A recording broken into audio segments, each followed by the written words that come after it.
Okay, so we are going to take a look at the different types of valves. So there's two major types of valve systems that you'll come across. Some of you are going to have the in-block valve system, which is shown in the picture here. Okay, so in-block valves are built into the engine block or engine body. We can see a nice cutaway view here where the valve is kind of upside down here. There is a tube here, okay, where the valve stem sits through. We can see the valve spring over here on the left.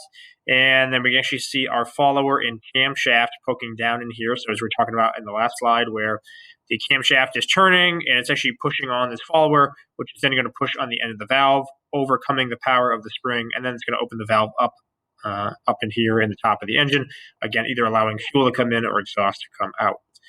Okay. So this tends to be a more simple design and a little bit more cost effective because it's already right into the block. It doesn't require any extra parts. The downside of this, it's a little less serviceable, meaning that it's harder to make adjustments to this type of system.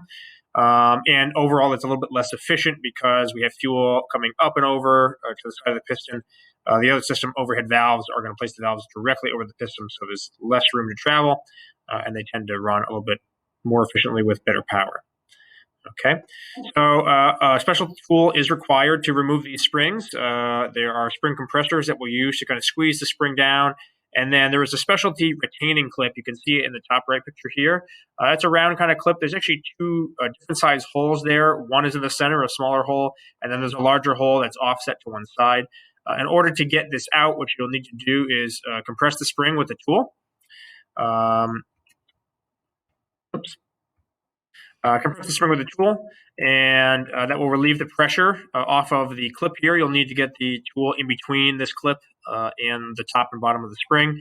When the spring is squeezed all the way down, you can either use a small set of needle nose pliers or sometimes a small flathead screwdriver to push this little clip over so that the large hole is over the end of the stem and it should fall off. At that point, you can undo the spring compressor and you can remove the valve and the spring from the body of the engine. Okay. So it's possible for the valves over time to either wear down or change shape or get carbon buildup up in the area here where the valve sits, known as the valve seat, and that can cause an incorrect valve clearance. Valve clearance is basically the space between the end of the valve stem and, in this case here, the follower. So if normally there is a small gap there so that they're not constantly in contact with each other. If they are in constant contact, what can happen is the valve will be stuck in the open position, and again, we'll experience a compression loss where the engine cylinder is not totally sealed out. We have a leak, and that's going to cause problems within the engine. So we'll check that in class using a feeler gauge, one of our specialty tools that we'll use to measure and compare that to the manual. It is possible to adjust the valve clearance in these L-style or in-block valve systems.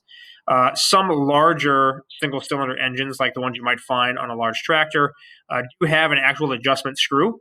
So you can check and adjust that gap there just by using a wrench. There's usually a lock nut on there to hold it in place so it doesn't move over time.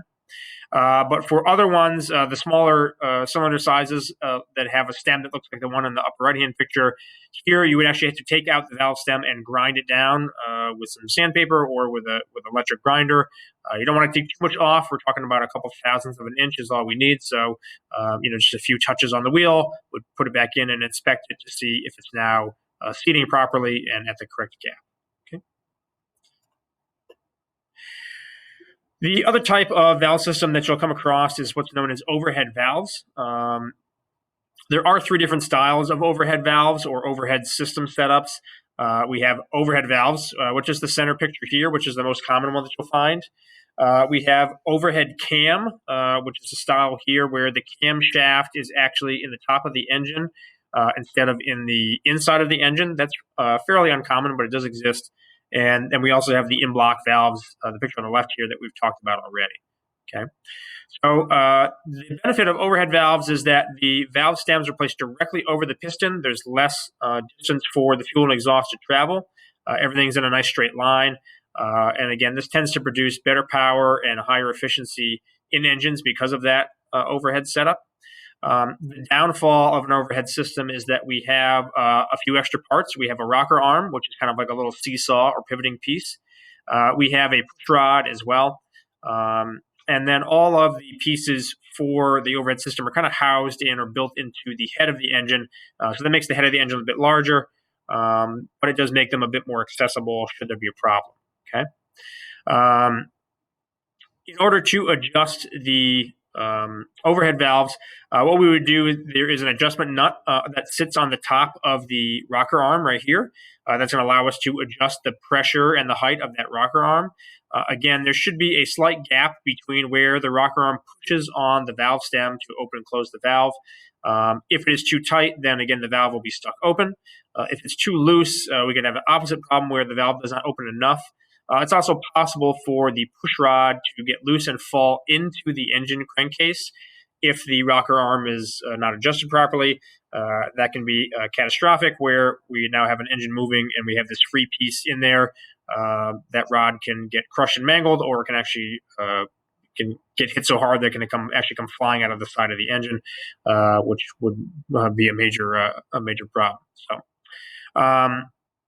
Again, we'll find the measurement for this valve adjustment and the procedure in your engine manual, but just recognize that there is a proper distance for that, and too big or too small is definitely going to be a problem for us.